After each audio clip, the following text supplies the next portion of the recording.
psicóloga, una parte de los psicólogos que nos dedicamos a la educación y sobre todo a los procesos cognitivos que hay detrás de la educación, ¿no? de ese mundo enorme que es el aprendizaje y que ocurre en todo el cuerpo, digamos, pero básicamente ocurre en el cerebro y también en el corazón.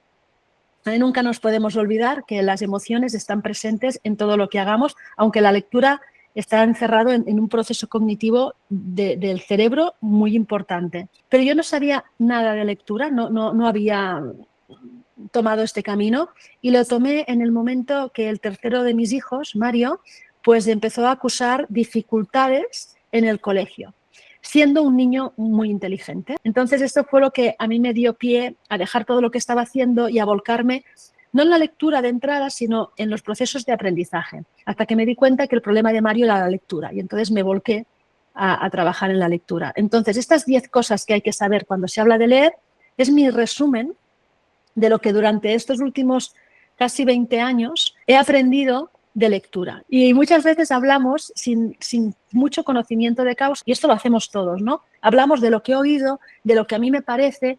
Bueno, pues en lectura hay algunas cosas que son científicamente probadas, es decir, que ya no se trata de una opinión, de a mí me parece, yo creo, sino que hay cosas que son firmes y luego podemos matizarlas y en unos años pueden cambiar un poquito, pero ahora sabemos que esto son bases que nos pueden ayudar para encarar bien este proceso de aprender y de enseñar a leer. Ahora, si quieren saber más, yo esto lo he extraído de el libro Neurociencia de la Lectura, que es estas 10 cosas, pero mucho más denso, digamos, y luego esta misma presentación está en 10 cosas que hay que saber cuando hablamos de leer. Lo primero que quiero contarles, y a lo mejor algunos de ustedes ya lo saben, pero por si acaso yo empiezo con este primer punto, que ahora lo sabemos, la mayoría lo sabemos, pero que hace muy pocos años no se sabía, justamente porque no faltaba esta parte de conocimiento sobre el cerebro, ¿no? Y solo nos fijábamos en lo que hacían los niños. Bueno, pues una base sería que no nacemos para leer. Es decir, nuestro cerebro no está genéticamente preparado para leer. Y ahora esto es la explicación fácil, rápida y directa de por qué a algunos niños les cuesta aprender a leer. Porque de forma natural el cerebro no ha sido creado para leer. El cerebro tiene un programa genético, ¿no?, para hablar, pero el programa de la lectura lo tenemos que hacer. ¿Cómo se hacen las cosas en el cerebro? Trabajando. Trabajando de la manera adecuada, las neuronas se cablean, es decir, contactan entre ellas. Y cada vez que conectamos esas mismas neuronas porque estamos repitiendo un trabajo, y de aquí la palabra entrenamiento, estas conexiones se hacen más fuertes y cuando son más fuertes son más rápidas y cuando son más rápidas el cerebro va más tranquilo. Aprender a leer no es un proceso natural y esto quiere decir que tenemos que enseñarlo. Esto lo hacen las maestras en el colegio, o sea, estos los padres no se tienen por qué preocupar, pero sí que hay otra parte que es entrenarlo y entrenarlo quiere decir que tenemos que trabajarlo mucho. Aquí es donde las familias son muy importantes, porque el niño lee en el colegio, pero como es un entrenamiento que necesita poner en marcha estas neuronas, pues necesita más tiempo y este tiempo de calidad lo podemos encontrar o deberíamos encontrarlo en casa, ¿vale? Hay varios factores a tener en cuenta. Uno es la maduración. ¿Y esto qué quiere decir? Pues que hay niños que aprenden a leer a los 4 años. No son más inteligentes que los que aprenden a leer a los 6. Simplemente tienen este cerebro que hemos dicho que de forma natural no está preparado, pues ellos sí que ya lo tienen un poco más preparado, ¿vale? Pero no tienen nada que ver con la inteligencia. Esto lo iré repitiendo porque, por favor, es muy importante. ¿Qué les ocurre a los niños que aprenden a leer más tarde? Pues que si este proceso se retarda demasiado, ellos empiezan a sentir que son menos inteligentes que sus compañeros. Y de verdad, que no tienen nada que ver. Esto es en cuanto al factor de maduración. Y tenemos, pues desde los 4 años hasta los 6 años, donde allí están todos que se están entrando en la lectura y unos entran directamente, la mayoría entran pian pianino porque a todos les cuesta bastante, pero van entrando y luego tenemos un grupito de niños que les va a costar más, ¿vale? Bueno, pues entre los 4 y los 6 no pasa nada si mi vecino lee y mi hijo no lee, ¿vale? Hay que saberlas estas cosas, pero no hay que preocuparse. ¿Por qué? Porque están las diferencias individuales. Aparte de la maduración, hay las diferencias individuales. Hay niños, por ejemplo, que nacen académicos. Yo tengo 3 hijos y mi hija mayor es una niña que aprende a leer sola a los 4 años y es una niña académica. Pues es una niña que todo lo que sea sentarse, leer, sentarse y pintar, sentarse y sumar, sentarse y jugar, hacer construcciones, le encanta, ¿vale? Pero luego llega Jan, mi hijo mediano, y resulta que a Jan lo que le gusta es subirse a los árboles. Ya no le digas que se quede parado pintando. Bueno, lo hace rápido para poder irse a subir al árbol. Ahí están las diferencias individuales. Bueno, pues a Jan voy a tener que perseguirle con la lectura. En cambio, Julia, ella va sola a la lectura, ¿no? Y aquí no estoy hablando de dificultades, estoy hablando de diferencias individuales. Y luego sí, aquí es muy importante, porque maduración y diferencias individuales es algo con lo que nacemos. Nacemos así y bueno, pues gracias a Dios que hemos nacido como hemos nacido, ¿no? O sea, nada que decir. Pero luego viene el trabajo personal y en el trabajo personal es donde está la diferencia, ¿vale? Hay niños que van a necesitar mucho más trabajo personal, van a necesitar mucho más entrenamiento y van a necesitar que en casa estemos más pendientes de que lean. ¿Por qué? Porque si yo no estoy pendiente de que Jan lea, Jan en cuanto pueda se me sube a un árbol. Y Mario, como lo de la lectura le cuesta mucho y por lo tanto le causa frustración, Mario va a intentar hacer otra cosa, cualquier otra cosa antes que leer. Si hace falta, me pide que le deje lavar los platos, ¿vale? Pues bueno, estas 3 cosas hay que tenerlas en cuenta y saber que la maduración y las diferencias individuales hay que respetarlas porque cada niño viene con su bagaje, con su equipaje, pero el trabajo personal, allí esto está totalmente en nuestras manos y esta es nuestra baza, es donde podemos jugar fuerte para salvar si esta maduración o estas diferencias individuales nos juegan un poco a la contra.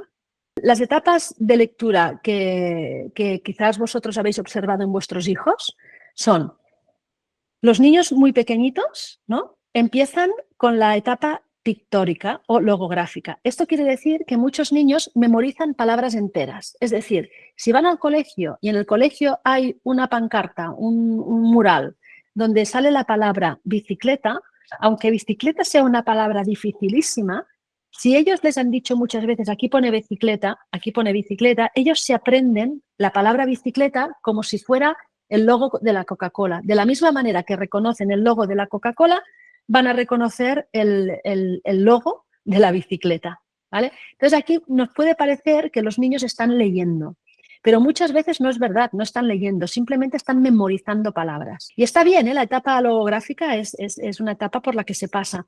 Los niños leen cuando están en la etapa fonológica. Cuando ustedes vean a sus niños que van a la palabra y dicen ta, pa, cuando está haciendo esto, es decir, le está dando conscientemente un sonido a cada una de las letras y juntándolas, es cuando el niño, la niña están leyendo.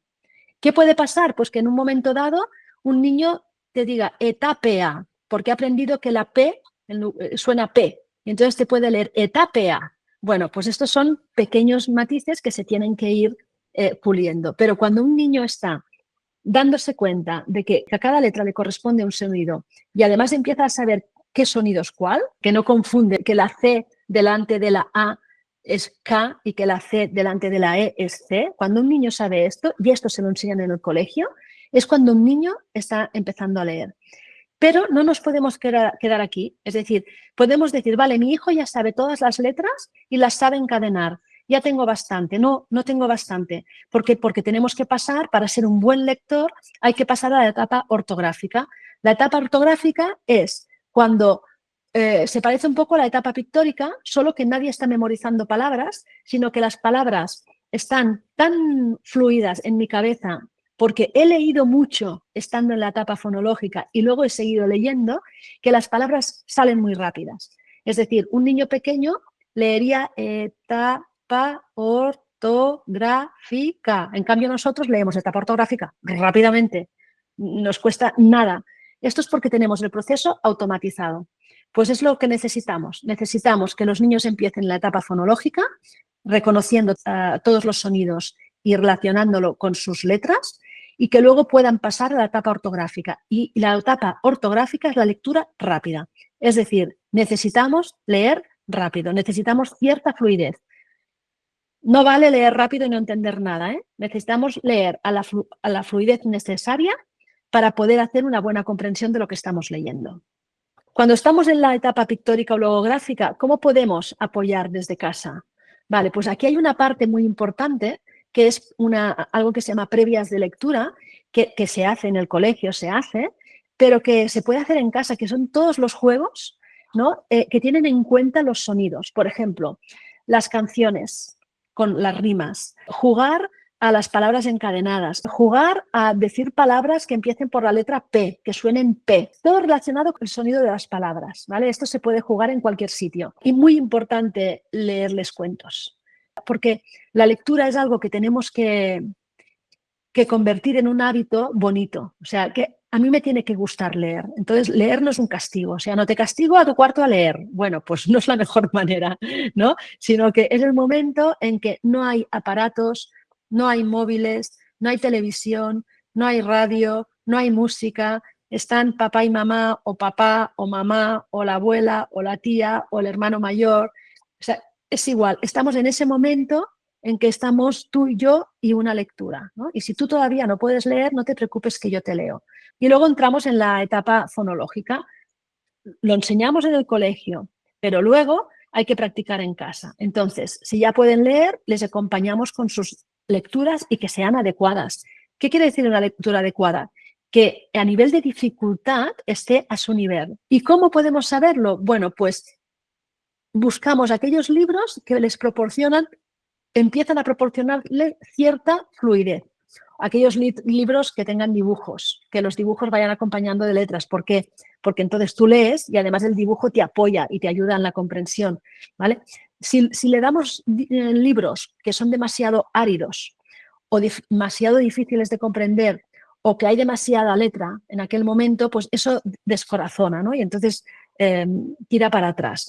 Seguimos leyéndoles cuentos. ¿Por qué? Porque nosotros vamos a leer mucho más fluido y por lo tanto va a ser mucho más bonito escucharnos a nosotros que escucharse a ellos mismos. Por lo tanto, seguimos leyéndoles cuentos.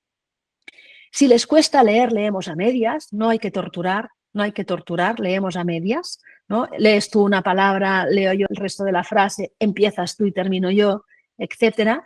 Y podemos jugar a componer palabras, ¿no? Es divertido darse cuenta, ¿no? Cómo hay palabras que las descompones y son otra cosa, y las compones y son otra cosa. Pues podemos jugar a componer y descomponer palabras, a jugar con las palabras. ¿Qué pasa cuando estamos en la etapa fonológica y tenemos un poquito de alarma? Pues tenemos un poquito de alarma si resulta que la lectura no se está aprendiendo correctamente, si hay demasiada lentitud en la mecánica lectora. Todo esto lo tienen controlado en el colegio, necesitan preocuparse, ¿eh? Pero yo lo digo para que sepamos de lo que estamos hablando. Y cuando hay demasiadas dificultades, pues también en el proceso de la escritura. Muchas veces va en paralelo. Cuando yo no leo bien, normalmente no escribo bien.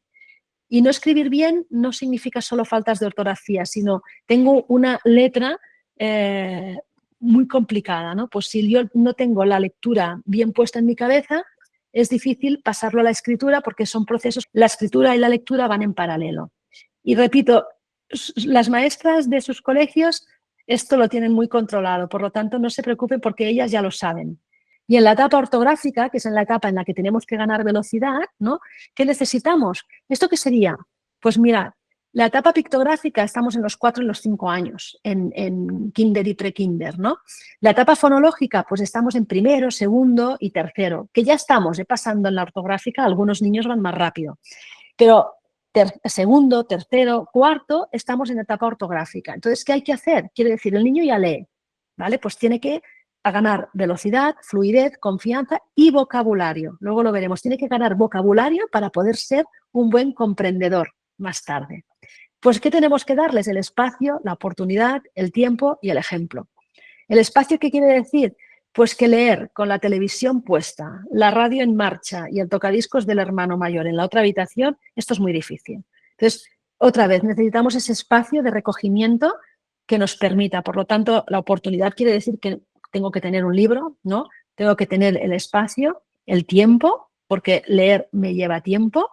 Pero bueno, nosotros hablamos normalmente de 15, 20 minutos al día, ¿eh? O sea, no estamos hablando de horas y horas y horas. Y el ejemplo, si se puede. O sea, si podemos estar con un libro en lugar de estar con el móvil, pues nos evitaremos el problema de que ellos también estén con el móvil antes de lo que deberían. La lectura es ese código secreto, ¿vale? Entonces hemos dicho, hay que enseñarlo de manera explícita, sistemática, estructurada y graduada. ¿Qué es lo que ha pasado durante muchos años? Que estos niños, como mi hija Julia, que aprenden a leer solos a los 4 años, hubo una época en la que se pensó, muy bien, Julia aprende solo a los 4, pues no pasa nada, esperemos, y Mario ya aprenderá solo, no a los 4, pero a lo mejor aprende a los 5 o a lo mejor aprende a los 6. No, no podemos dejar la lectura al libre albedrío, porque Julia sí que aprende a leer a los 4 sola, pero la mayoría no, la mayoría necesitan que les descifren el código. Este dibujito que he puesto aquí es la piedra de Rosetta, ¿no? Entonces esto para mí es que las maestras son una piedra de Rosetta para cada uno de los niños. ¿Saben? La piedra de Rosetta es esta piedra que se encontró y que fue gracias a la piedra de Rosetta, que está escrita en egipcio y en griego, pudieron empezar a entender qué significaban los jeroglíficos, porque el griego sí que lo sabíamos. A partir del griego se pudo traducir lo que estaba escrito en egipcio. Vale, pues esta traducción de código, ¿no? Esta clave de código secreto que era el alfabeto egipcio, pues esto es lo que hacen las maestras, ¿vale? Es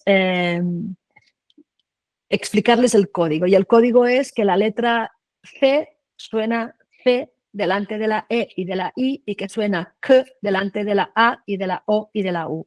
Y esto lo tienes que ir repitiendo para que tu cerebro lo vaya automatizando. ¿Qué habilidades tenemos que desarrollar para comprender el lenguaje escrito con el tiempo? Bueno, pues antes un poco ya lo he dicho, está el vocabulario.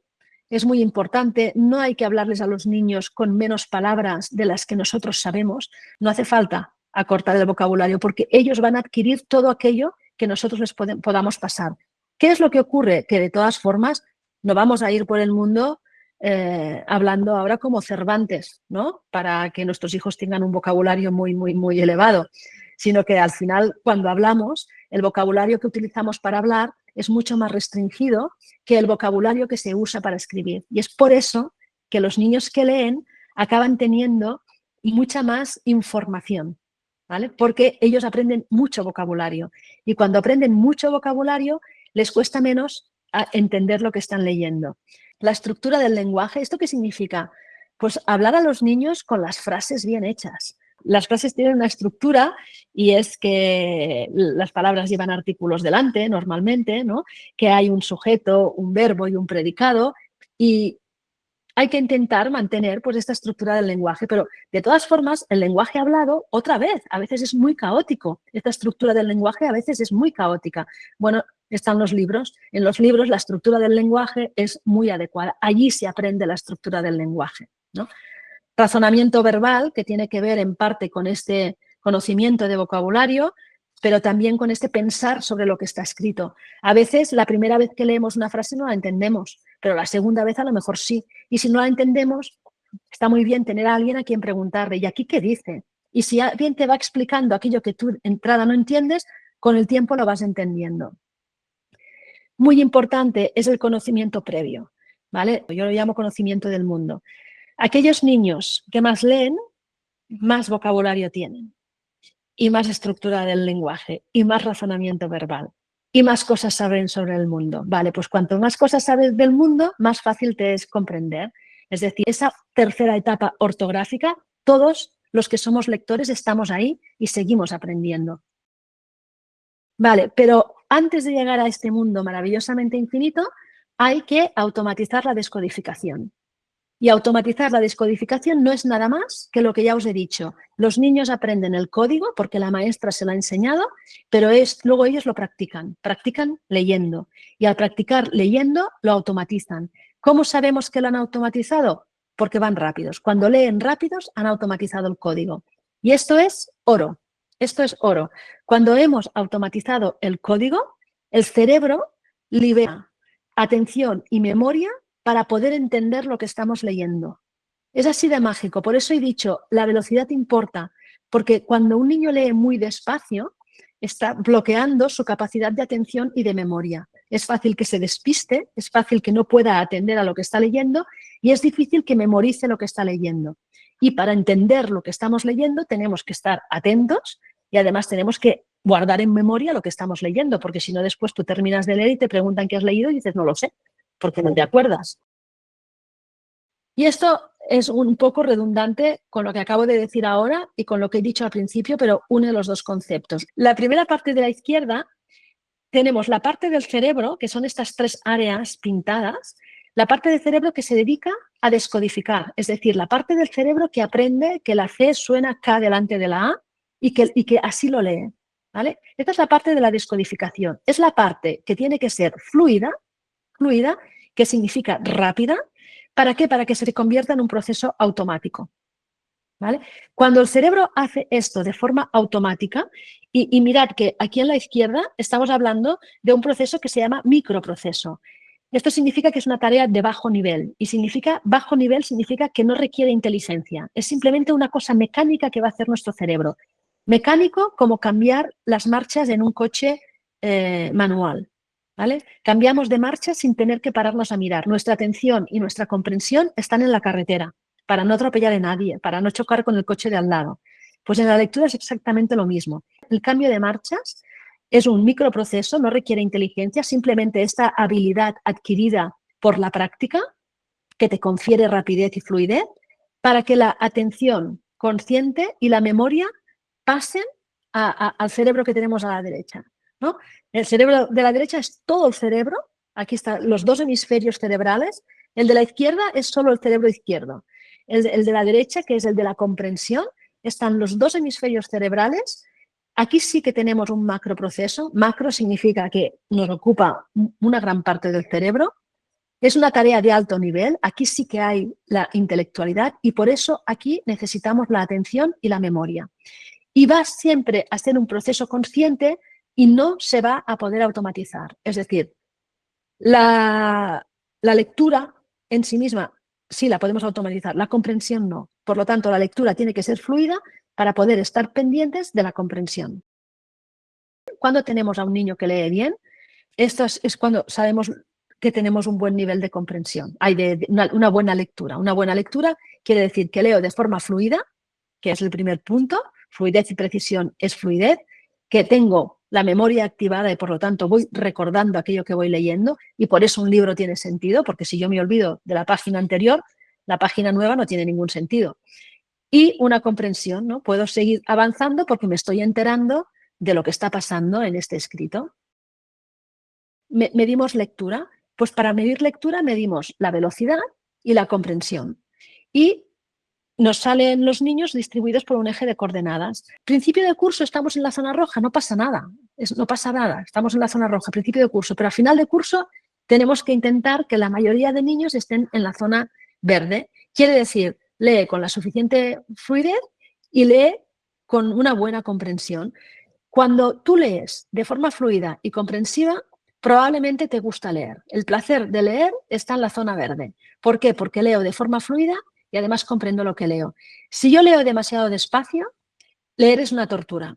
Y si leo deprisa pero no me entero, pues leer no me interesa para nada, porque es como, no sé, pasar por un paisaje con los ojos cerrados. Pues no me sirve, no estoy viendo nada. Bueno, pues esto se mide en el colegio. ¿Qué pasa cuando tenemos dificultades con la lectura? Bueno, primero de todo, hablen con la maestra, porque la maestra sabe mucho sobre lectura, sabe mucho sobre sus niños también, porque los tiene muchas horas en el aula y por lo tanto va a saber cuál es la mejor receta para aquel niño, ¿vale? Y no hay que culpabilizar a nadie. Yo he visto situaciones muy tristes donde cuando hay un niño que tiene dificultades de lectura, se culpabiliza a la escuela o se culpabiliza a los padres o a veces incluso se culpabiliza al niño. Y lo hacemos sin ninguna mala intención. Hay que buscar soluciones, pero no hay que buscar culpables porque eso no nos lleva a nadie nunca a ningún buen puerto. Pero sí que tenemos que trabajar con el niño en el centro, sin empujarle, cuidando su proceso y acompañándole. Yo digo sin empujar porque no podemos hacer que un niño corra más de lo que puede correr, pero hay niños y niños, ¿eh? Por ejemplo, a mi hijo mediano que no es como su hermana Julia, que no empieza a leer a los 4 años, pero que tampoco es como Mario, porque no tiene ninguna dificultad. Pero a mi hijo Jan, si yo no lo llevo hacia la lectura, él no hubiese leído jamás. ¿Por qué? Ya lo he dicho antes, porque prefería 1000 cosas antes que la lectura. Hoy en día, pues es un adulto que lee, pero a mí me costó estar allí para que Jan leyese. El otro punto es atender la diversidad y esto que estaba diciendo, respetar el camino de aprendizaje. Este dibujo representa a la maestra. Pensad que cada uno de nosotros, los padres, ¿no? Cuando ejercemos de padres, tenemos en casa una pequeña variedad, ¿no? Imaginaos las maestras que se encuentran eso multiplicado, ¿no? Multiplicado por 10, 3 por 10, 30 niños a lo mejor en un aula, y cada uno no solo es distinto, sino que encima es de distinta origen genético y de distinta casa. Por lo tanto, allí la variedad es muy amplia y cada vez es más amplia porque hay muchas migraciones. Ahora la diversidad, al menos aquí, es enorme, ¿no? Hay diferentes razas, diferentes culturas, diferentes religiones, diferentes colores de piel, diferentes lenguas, diferentes niveles socioeconómicos, todo allí mezclado. Por lo tanto, la diversidad es enorme. Esto quiere decir que las maestras a veces tienen una tarea muy complicada. Entonces, en lugar de perseguirlas, igual lo que tenemos que hacer es apoyarlas y apoyarnos también en ellas, ¿no? Y respetar el camino del aprendizaje, lo he dicho antes, ¿eh? Respetar no significa que cada niño haga lo que quiera cuando quiera. Respetar el camino del aprendizaje es darle a cada uno el refuerzo que necesita en cada momento. A Julia a los 5 años hay que darle libros porque ella ya está leyendo, pero a Mario a los 5 años les tienes que leer los libros y a los 6 años tienes que acompañarle en la lectura porque tiene muchas dificultades. Y a Jan también tienes que acompañarle en la lectura, ya lo hemos dicho, porque si no él, por moto propio, no va a leer. Por lo tanto, respetar el camino de aprendizaje no es darles a todos lo mismo, sino es darle a cada uno aquello que necesita en cada momento. Y hoy en día, pudiendo medir cuál es el nivel lector de los niños, que esto es lo que hace Active Learning en sus colegios, sabemos lo que necesita cada niño y le damos lo que necesita cada niño según el momento de su proceso de aprendizaje. Me gusta sacar a Santiago Ramón y Cajal porque este médico español, navarro, que tuvo la genialidad de darse cuenta que las neuronas existían. Los médicos ya sabían que había unas fibras nerviosas, pero creían que estas fibras nerviosas eran como las venas, ¿no? Como el sistema arterial eran un conducto. En cambio, él se dio cuenta de que ese conducto no era tal conducto, sino que eran neuronas, que son un tipo de células, ¿no? Que se juntaban las unas a las otras y hacían este filamento porque estaban juntitas. Y esto se hace cuando el cerebro trabaja. O sea, cuando estamos entrenando lectura, estamos haciendo que estas neuronas se vayan juntando. Las neuronas necesitan, para vivir, y pensad que esto, que las neuronas son la base de nuestro cerebro y por lo tanto de nuestro intelecto, ¿no? Las neuronas para vivir necesitan conectarse con sus vecinas. Las neuronas son como los seres humanos, que necesitamos la calidez de los demás seres humanos. Necesitamos ese entorno que nos arropa, si no moriríamos, no podríamos sobrevivir sin ese entorno que nos arropa. Pues las neuronas son iguales. Entonces, las neuronas para poder desarrollarse necesitan contactar con otras neuronas y las neuronas contactan con otras neuronas cuando las entrenamos para que lo hagan, ¿no? Cuando trabajamos en algo. Lo que descubrió Ramón y Cajal, pero que lo estamos utilizando ahora, hace 30 años, es lo que ahora se llama neuroplasticidad y lo que él llamó el dinamismo neuronal. ¿Qué significa esto que les estaba diciendo? Que si tú trabajas, el cerebro va cambiando. ¿Y cómo cambia? Pues porque estas neuronas se hacen más fuertes, se hacen más rápidas conectando, hay más neuronas implicadas en esas conexiones. Cuantas más neuronas haya, más fuerte será la conexión. Cuanto más fuerte, más rápida. Cuanto más rápida, en el caso de la lectura, más automática. Cuanto más automática, mejor comprensión. Todo es una cadena. Bueno, ¿y la escritura? ¿Qué pasa con la escritura? Bueno, pues que esto también se trabaja en el colegio. En el colegio se trabaja la escritura paralelamente con la lectura y refuerza. He estado todo el rato hablando de la lectura, pero Si tenéis la oportunidad también de hacer escribir a los niños, pues la escritura es algo que refuerza la lectura refuerza la escritura refuerza la lectura. Por lo tanto, que si podéis hacer juegos donde entra también la escritura, pues también está bien que apoyemos estos trabajos del colegio que necesitan automatismo, ¿eh? La escritura también se tiene que automatizar. Una escritura lenta es una escritura no automatizada. Cuando escribimos rápido, ¿no? Fluido, es porque tenemos la escritura automatizada. Es exactamente lo mismo. Y esto todos lo podemos saber, ¿no? Una persona que está aprendiendo a leer, pues aunque sea adulta, va a escribir muy despacito. A medida que vamos tomando conciencia de cómo es la conversión ortográfica de lo que estamos pensando, y hemos practicado, porque aquí hay un juego de muñecas también, hay una parte física, ¿no? Tiene que ponerse el ojo, el cuerpo, la mano, todo tiene que estar ahí de una determinada manera para poder escribir. La lectura es cosa de todos. ¿Qué significa todos? Significa que los niños, significa que la familia, significa que la escuela y significa que cuando hace falta, pues están las profesionales, ¿no? Las logopedas, las fonoaudiólogas y las psicopedagogas, que a veces tienen que intervenir, porque a veces el proceso de la lectura se atasca, como le pasó a Mario, y Mario no tuvo suficiente con el colegio.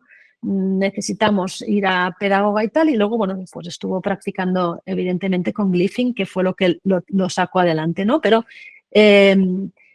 tenemos al colegio, tenemos a los papás y tenemos al posible personal de apoyo por si alguna vez lo necesitamos.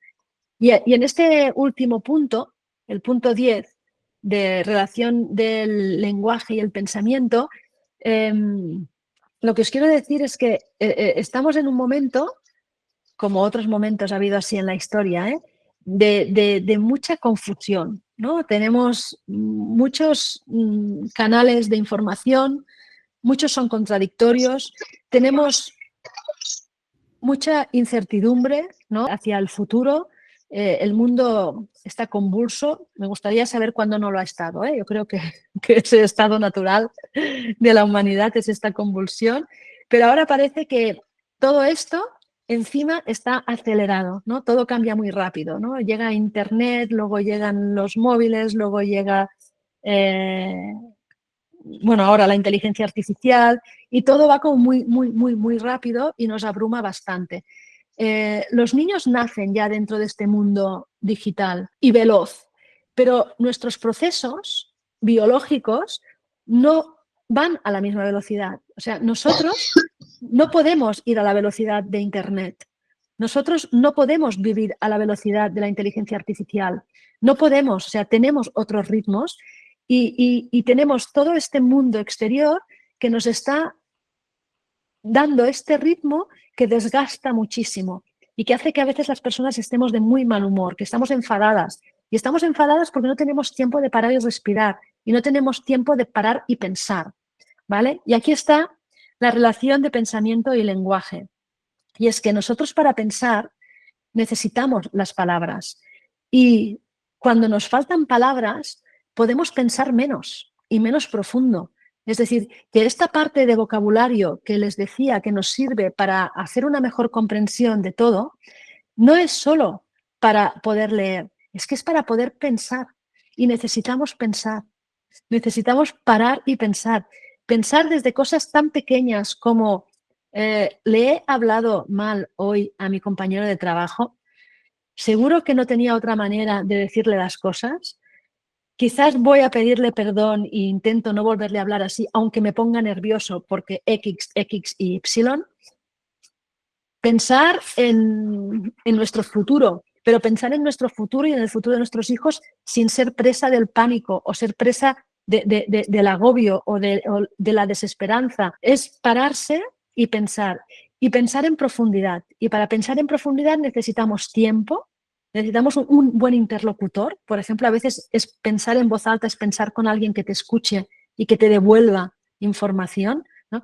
Encontrar estos espacios, y es básico que les demos estos espacios a nuestros hijos, ¿no? Que les demos estos espacios para hablar, pero no para hablar rápido y corriendo ahora mientras me pongo el jersey y el abrigo porque tengo que salir, que tengo el coche mal aparcado, que voy a comprar, que me cierran en el supermercado, que necesito hacer la cena, que tengo que planchar, sino intentar parar sin ruidos, sin otra cosa que estamos tú y yo y nos dedicamos a hablar. La lectura nos va a dar todas estas palabras que va a hacer que pueda ser más profundo nuestro pensamiento. Y además nos va a dar todas estas palabras que va a hacer más posible hablar de lo que nos pasa. Es decir, el lenguaje nos permite mejorar el pensamiento y el pensamiento evidentemente se expresa a través del lenguaje y uno enriquece al otro y por lo tanto es muy, muy importante trabajar el lenguaje y el sitio más enriquecedor para trabajarlo es la lectura. Y creo que he terminado. Bueno, solo que si quieren más información en nuestra página web está, por ejemplo, la revista Corazón Lector, donde hay más información, pero con lo que les he dado antes, yo creo que ya es suficiente. Y luego hay un libro que a mí me encanta, lo que pasa es que está agotado, que es este Cómo aprendemos a leer, de Marianne Wolf, pero a lo mejor lo pueden encontrar en PDF, que es un libro muy bonito. Y luego, evidentemente, de los últimos, hay muchos, pero de los últimos, muy bien explicado todo, es El cerebro lector de Stanislas de Hanet.